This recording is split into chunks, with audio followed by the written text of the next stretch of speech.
1,000 locations in 76 markets, from Shanghai to Guantanamo Bay. And in China, a new Starbucks location opens up every 15 hours. But there is one continent that seems uninterested in the hype over the Seattle-based coffee chain. And that continent is Australia. It's proven to be one of the toughest markets in the world to break into. So tough, in fact, that Starbucks closed more than 2/3 of its stores on the continent back in 2008. So what went so wrong with Starbucks in Australia? To answer that, let's go back to July of 2000, when Starbucks opened its first Australian shop in Sydney. From there, it expanded fast. By 2008, Starbucks had 87 stores across the continent. I think one of the problems for Starbucks, and it's true for a lot of businesses that have been successful in one country, is that they thought that their business model could just roll out to a different environment and there was no need for them to adjust. But that was the problem. It tried to grow the empire too fast. Starbucks rapidly opened up multiple locations instead of slowly integrating them into the Australian market. When they launched too rapidly and didn't give the Australian consumer an opportunity to really develop an appetite for the Starbucks brand. They also moved into regional areas, into outer suburbs of major cities. And so for the Australian consumer, it was almost like it was too available for them. And so there wasn't this point of difference, this want, this need for Starbucks, and it wasn't an organic growth, which is what we very much saw in the US. In its first 7 years in Australia, Starbucks accumulated $105 million in losses. By 2007, Starbucks Australia was hanging on by a thread, taking big loans from the US totaling up to $54 million. And in 2008, Starbucks announced it was shutting down 61 stores. But of course, 2008 was a difficult time for businesses due to the financial crisis. Along with the Australia closures, Starbucks also closed 600 underperforming American stores. But even still, such a retreat in Australia was embarrassing for the brand. When you're shutting down 75 stores, for the Australian consumer, when they did leave the market, or at least a large number of their stores were shut down, they didn't really care. It's partly because Australians are spoiled for choice when it comes to coffee. Australia's coffee market is one of the biggest in the world. The industry is expected to hit more than $6 billion in total revenue in 2018. They've been immersed in nuances of cafe culture since the mid-1900s, when Italian and Greek immigrants began traveling to the country. The immigrants introduced Australians to espresso. By the 1980s, Australians were fully engulfed in cafe culture.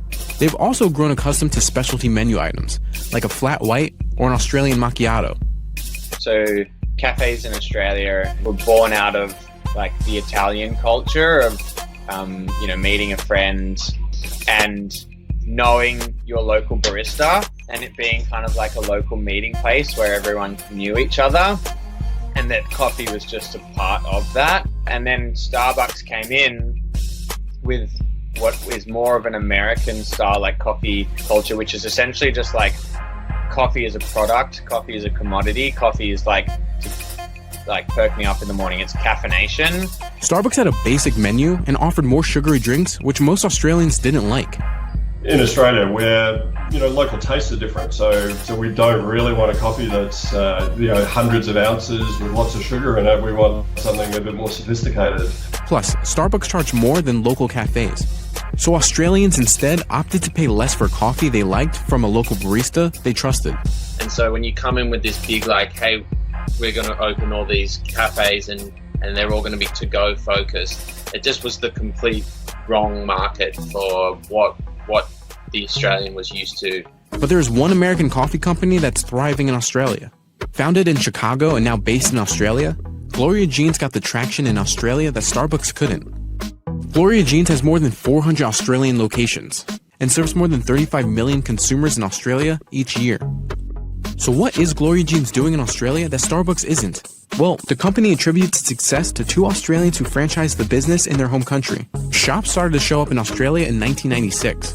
Fast forward to today, the company has a presence in every Australian state. The reason? Its menu. The chain offers a wide variety of espresso drinks and specialty coffee. Failing to adapt its menu to Australians' coffee culture proved to be a mistake for Starbucks. And the company faces another challenge later this year: Italy. Starbucks is opening its first store in Milan in late 2018. Home of the espresso, Italy is rich in cafe culture.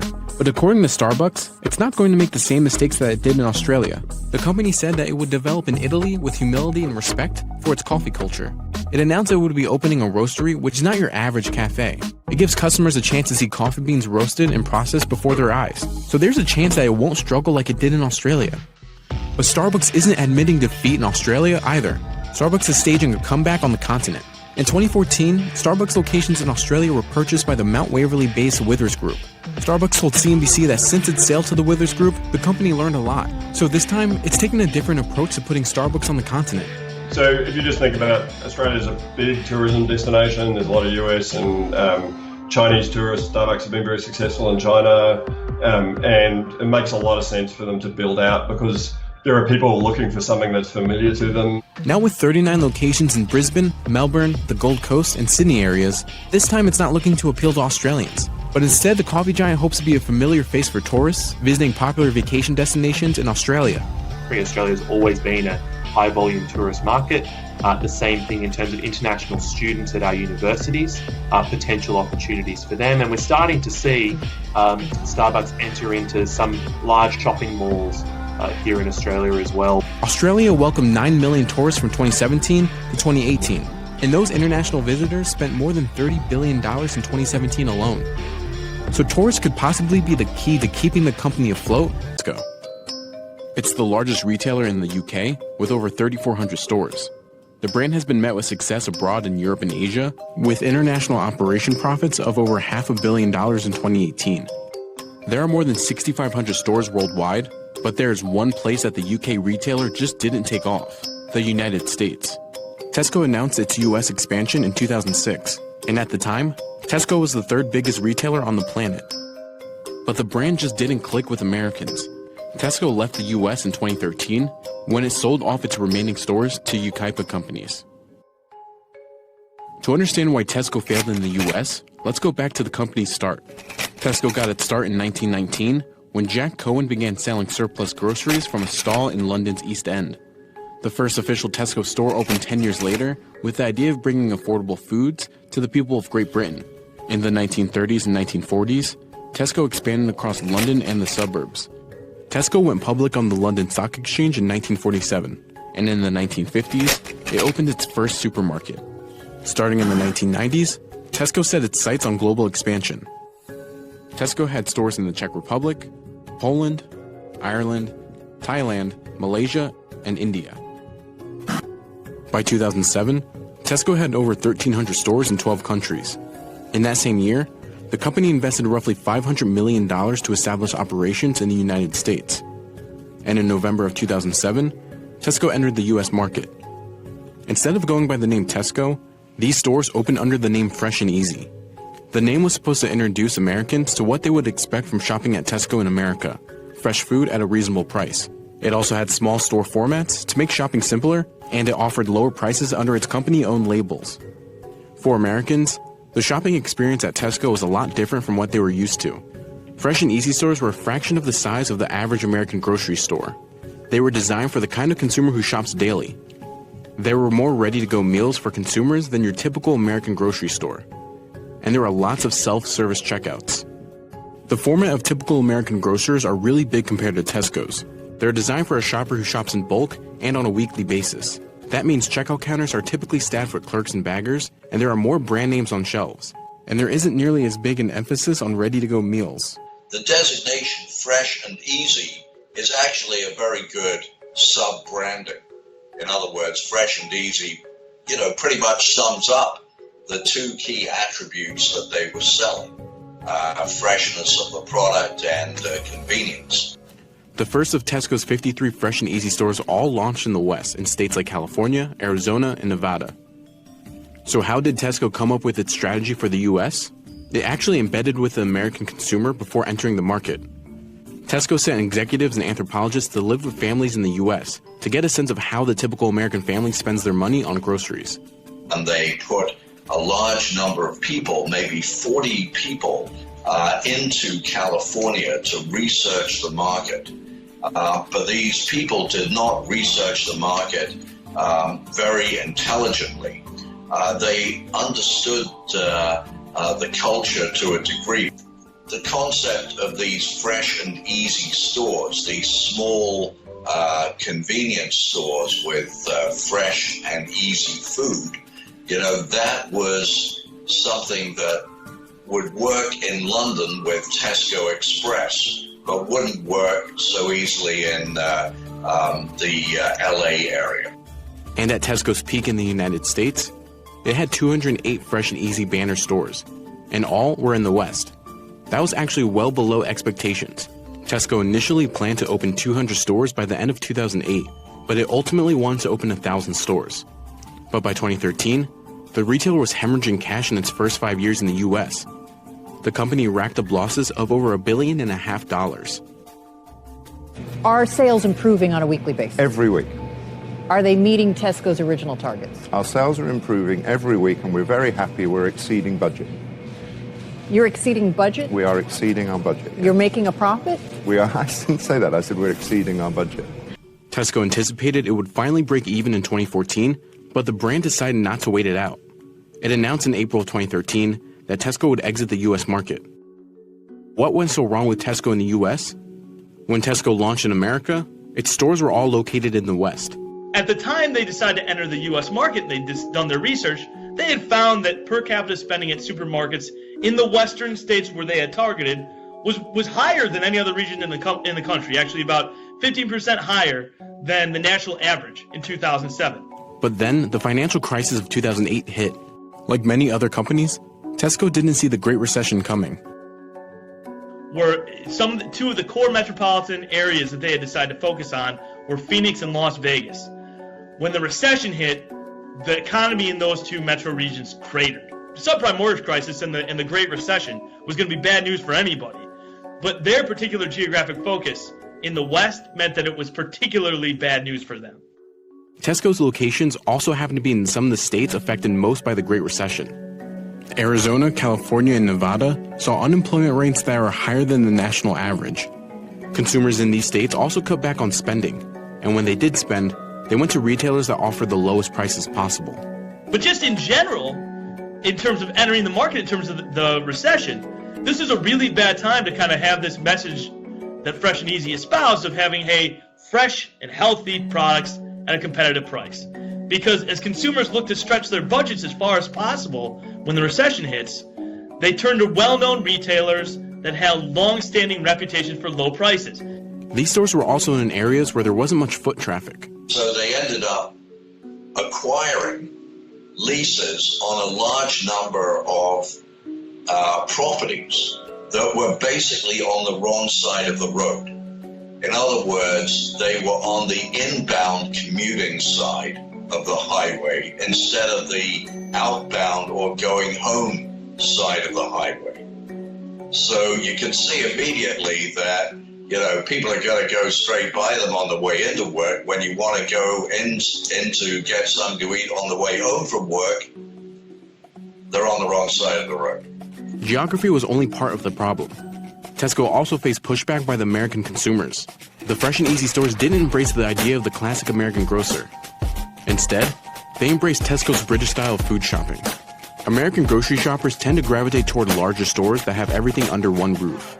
But the Fresh and Easy chains were approximately 1/5 the size of the typical American grocery store. The reason for the smaller store footprints is because Tesco's typical shopper shops at the store daily. Smaller stores make it easier for shoppers in the UK to grab what they need on a day-to-day basis and go home. But American consumers tend to grocery shop in bulk on a weekly basis. Plus, the Fresh and Easy stores also place a substantial focus on ready-to-go meals, which are a big seller in the UK and Europe. Tesco built a massive distribution center in Riverside, California, complete with commercial kitchens that help churn out these prepared meals. But Americans are more accustomed to ordering takeout or cooking meals themselves. Then there were the safety issues with Tesco's food that turned away American shoppers.